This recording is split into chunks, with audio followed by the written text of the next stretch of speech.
Thanks for staying with us on New Jersey Power and Politics. I'm Steve Kornacki, sitting in for Jim McQueen this weekend.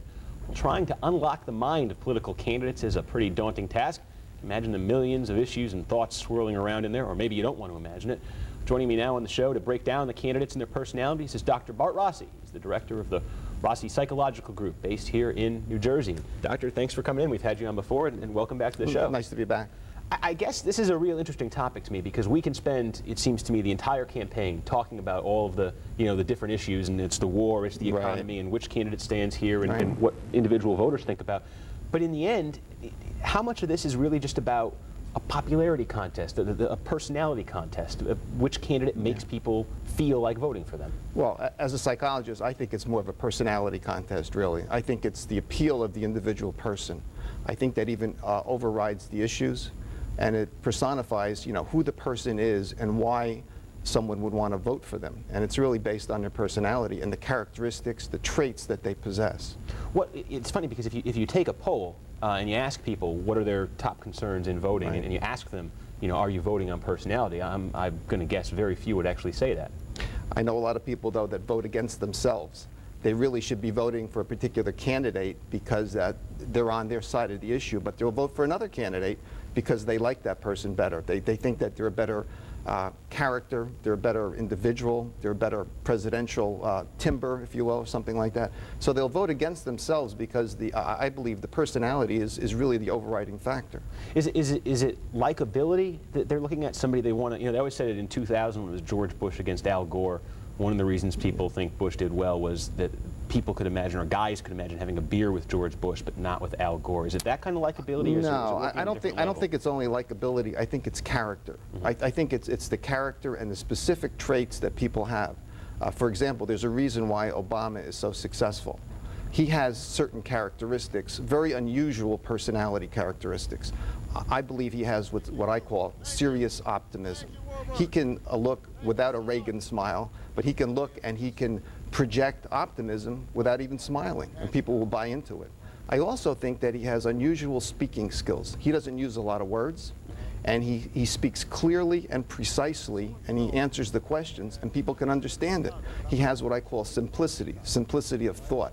And a lot of the other candidates don't have that. He is a very, very unusual person in how he comes across. And Obama's maybe a good example. When people see him and hear him and listen to him, it seems to me a lot of times you're not hearing real specific policy proposals from real specific ideas, but his numbers, obviously haven't been hurt by that. What is it that they're hearing what are they processing in their heads? Is it more than just they like him? Do they start rationalizing things because of that? Or I think they believe that he will enact change.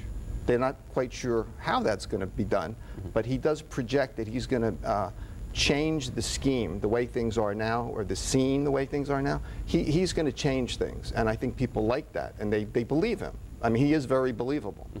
What about Hillary Clinton? Because we've heard from the first time she came on the national stage, I think 15 years ago, all these things, she's cold, not a friendly personality. Do you get a sense of that? Is that hurting her campaign? Well, I don't think anything's really hurting her campaign. It's just a question that she's up against somebody that's really quite spectacular. But I think she's extremely brilliant on the issue. She's very fluid. She's an excellent candidate in many respects. But if I had to advise her, I would say she could be more self-critical. If she could tell people what she's not so good at and project more like she did in New Hampshire when she really almost came to tears over a question.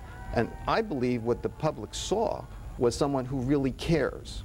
And that I think was a big factor. Was that the first time people really saw Hillary Clinton as a human being and not sort of a lawyer politician reciting specific issues that they're supposed to be, was it the first time they really got a human glimpse of her? For many people, I believe so, because she really came across as someone who didn't want to just make a speech and say, hooray for me. She wanted to say things and make a difference, and I think she projected that. There was another instance in New Hampshire. There was the debate the Saturday before. She was basically asked a question by one of the moderators about likability, and it was basically the question was, why do people like Barack Obama and not you? And she gave what seemed like to me also a very human answer there. Do you think that sort of sort of created sympathy among people for her, that she had to be asked this question, and she handled it sort of in a human way? Well, she handles the questions well. I think she could take on more of that initiative on her own, because I think you're right. She projects some warmth and some real good personality features when she goes the other way, and she tries not to be so specific on the issues.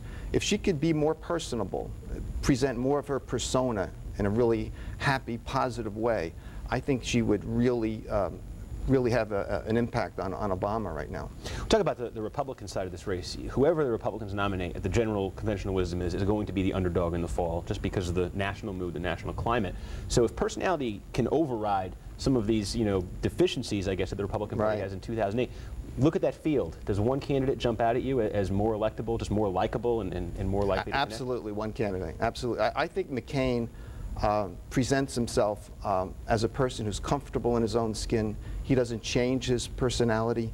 He, as American hero, he has integrity. He projects that. He projects character, thoughtfulness, and indeed, he's self-critical. I think the best moment in his whole campaign was when he said he was embarrassed by the fact that he didn't do anything about that Confederate flag flying in South Carolina in 2000. Just a brilliant comment, because he was self-critical. People love that. He stands out.